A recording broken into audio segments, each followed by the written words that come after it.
When COVID-19 hit, many places had to shut down, Belle Isle Nature Center being one of them. But the shutdown wasn't all bad. The timing allowed for the over 40-year-old Nature Center to receive a makeover.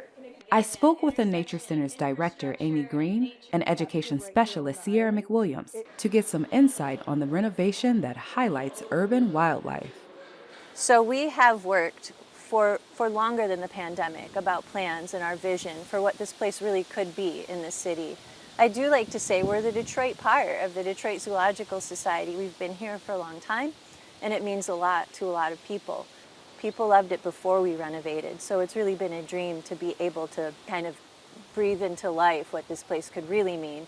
There are a lot of really, really great nature centers out there, and when you walk in, you can see that this is different. It's strikingly different, if you ask me, and that's on purpose because Detroit is different, right? And we're here in the heart of the city.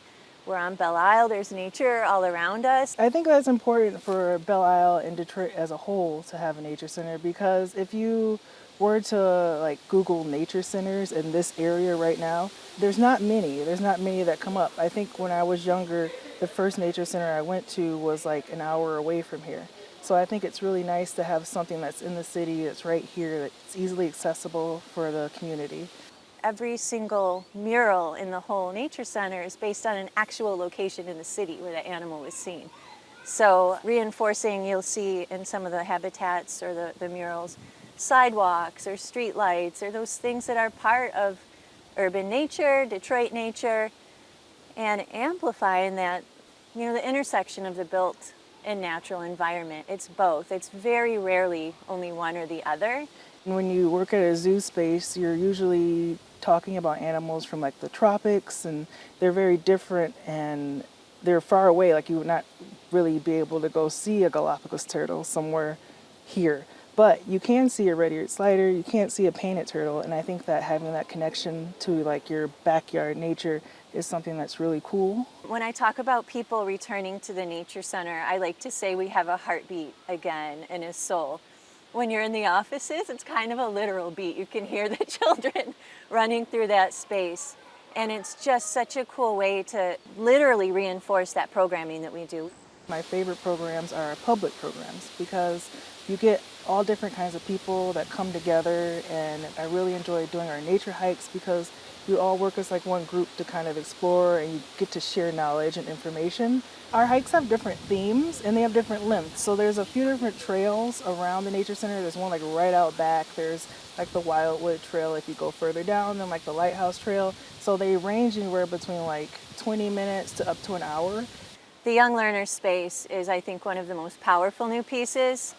I think the other thing that I'm really excited about is the bee vision.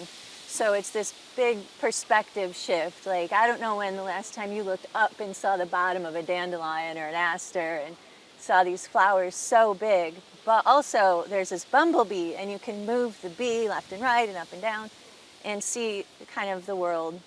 In a way, you can see the way the bee sees it through ultraviolet, and so their sensory perception is a little different than ours. And what does this mean, and how do they see flowers?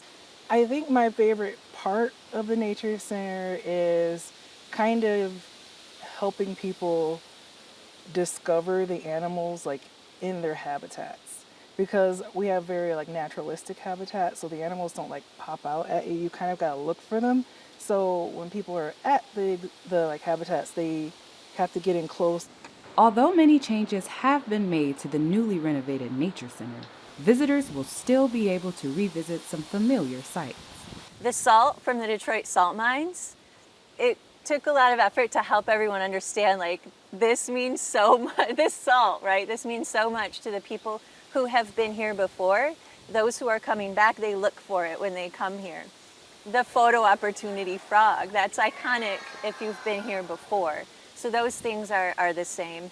For Amy and Sierra, the Nature Center isn't just about viewing animal habitats and fun activities. It goes much deeper than that. It's a place for discovery and connection. You're not just here to hang out. You're here to say, dig a little deeper, maybe literally dig an ant tunnel and see what does that mean to be a little bit more connected to the island and who's been here before and who's coming later and how we're all part of this much, much bigger thing together, right? It's not just the animals, it's the people we're sharing it with and the space that we're sharing it with. You have all different kinds of people that come into the nature center, and they're all experiencing nature a little bit differently. So, or to really try to connect with them when they come in the nature center, you want to try and empathize with them, see where they're coming from, and try and help them like really open up their eyes, or like help them see something maybe they wouldn't normally see.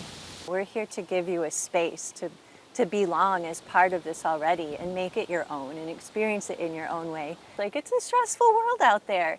Come here and let that go for a minute and share your time together and have some fun and learn something. And, you know, maybe the parents can impart some of their knowledge on their kids, or maybe the kids can teach something to the parents. It's kind of a privilege to be a space where those kinds of things can happen for people to make memories.